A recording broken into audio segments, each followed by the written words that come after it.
You know, I don't even know where to begin today. Yesterday, we applauded Cam Newton for calling out a certain type of modern day women.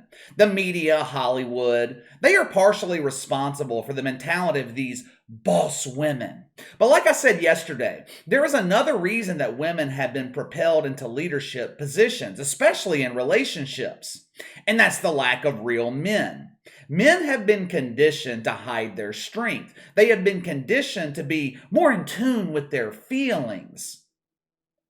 If you're looking for advice on finding a woman to build a relationship with or dealing with a problem in your relationship, you know the worst people to ask advice for dealing with a woman? Other women. Us men, we damn sure can't figure out women, but women can't figure out themselves either. They're constantly changing their minds. And that's not a bad thing. I'm not criticizing women when I say that. It's just basic human nature. The political climate in this country is the worst that I have ever seen. There has always been divisiveness in politics. Republicans and Democrats, they've always argued over key issues: government spending, abortion, legalization of drugs, government funding. All of those issues, they really don't have an impact on your day to day life.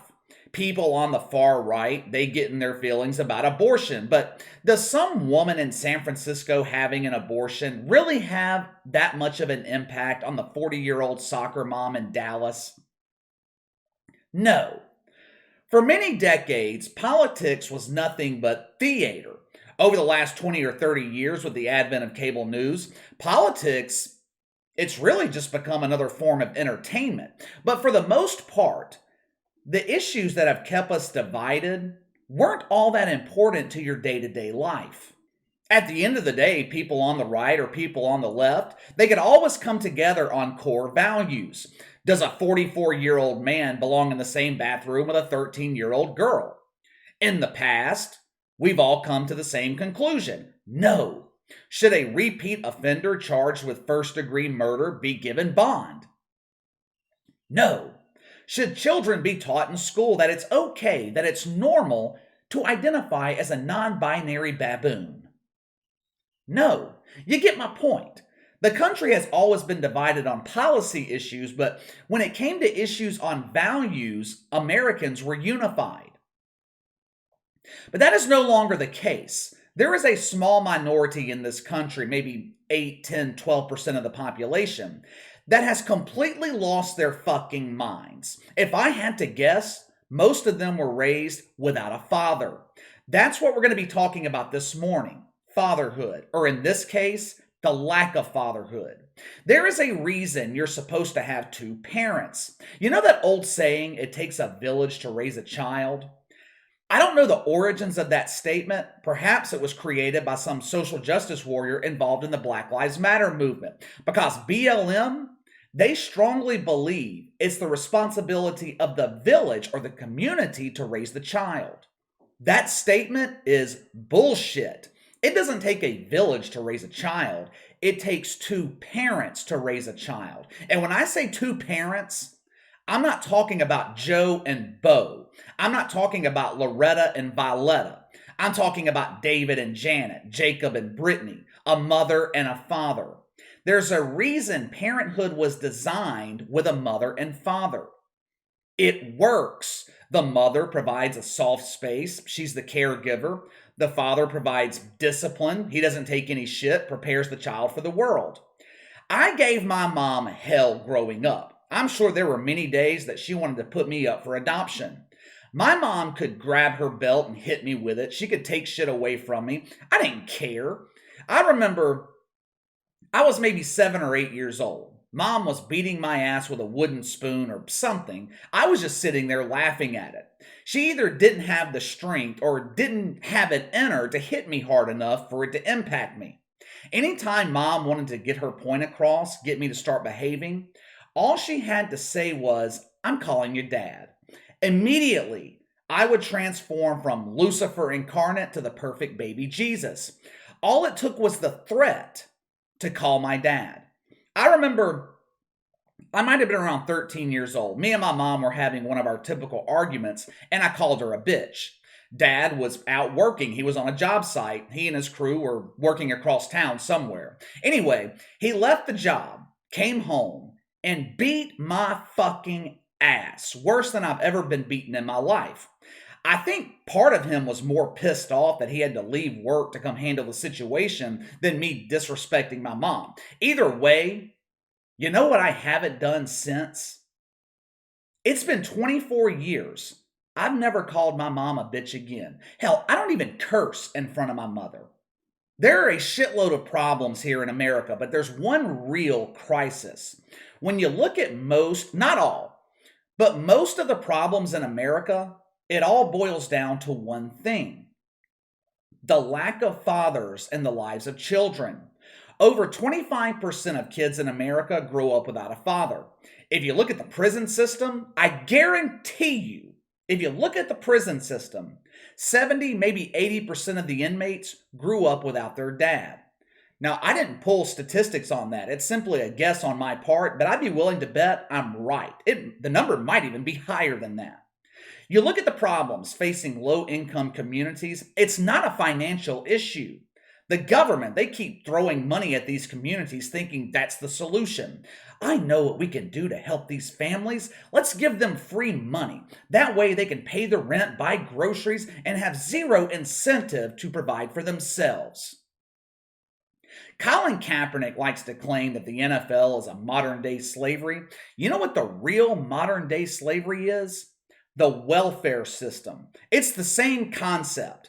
Slaves were reliant on the plantation owner for food and housing. Welfare recipients, they're reliant on the government. The only difference, the slaves actually had to work.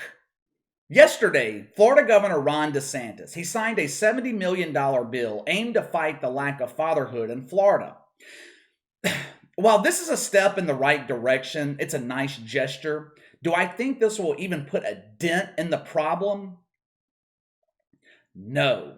This is a mentality issue. You're not going to throw money at this problem and it just magically goes away. Now, even with that being the case, at least Ron DeSantis is trying to do something. So I do commend him for that. In attendance yesterday, actually, he was on the fucking stage, was Tony Dungy. You know, I just spoke about this mentality issue. I have never understood this about the black community, or I should say, how the media portrays the black community. That's a more accurate statement. Have you guys ever noticed when it comes to black people, the media always glorifies the worst of the worst? I mean, just think about it. When it comes to African Americans, who does the media choose to represent them? George Floyd, Jacob Blake, Al Sharpton, who preaches nothing but divisiveness, Breonna Taylor, Don Lemon. They pick and choose black people who are criminals or people they know the majority of the country is not going to like. Why? Why do you think the media does this? The same reason they do everything else. It keeps us divided. It creates a false narrative that black people are nothing but thugs or black people hate white people, when that narrative couldn't be further from the truth. But when it comes to a black man like Tony Dungy, who promotes positivity, or in this case, promoting fatherhood, something that is a severe problem in the black community, the media calls Tony Dungy a traitor to his race. Tony Dungy ain't black. He's a white man in black skin. He's an Uncle Tom. Check out these reactions to Tony Dungy from the Virgins. Let's start with the Queen of Virginity, Keith Olbermann. Look at this miserable fuck. When Keith Olbermann was born, his mother actually asked the doctor if she could trade him with another baby in the NICU unit. He was born with severe mental deficiencies that have clearly carried over into adulthood. I refuse to say manhood because Keith Olbermann ain't a man. Look at this from the Palmer Report, a media outlet that claims to be ahead of the curve. What they mean by that? They are standing in front of Rachel Levine, ahead of Rachel Levine, waiting for Rachel Levine to penetrate their curves. The Palmer Report mentions nothing about Tony Dungy supporting fatherhood yesterday. No. They go all the way back to 2014 on comments Tony Dungy made about Michael Sam, who never played one fucking snap in a regular season NFL game. Tony Dungy is anti-LGBT. He is standing there with Ron DeSantis, the man who doesn't want to teach children that it's okay to fuck the vacuum cleaner.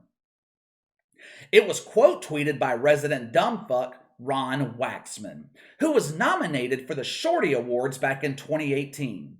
The Shorty Awards, the awards given to boys who have yet to reach puberty. Check out Jawan the writer. This stupid fuck, he claims Tony Dungy is living in fantasy land. No, sir, the only people living in a fantasy are your fellow virgins on Twitter. The platform, the social media platform that's not even close to being based in reality. Children who grow up without a father are 5 times more likely to live in poverty and commit crime. Children who grow up without a father are 9 times more likely to drop out of school. Children who grow up without a father are 20 times more likely to end up in prison. They are more likely to have behavior problems, more likely to run away from home, become teenage parents, and repeat the cycle. Guess who my source is for that information? Guess who I'm quoting? It's not Ron DeSantis, ain't Tony Dungy, damn sure not Al Sharpton, Don Lemon. Guess where I got that information?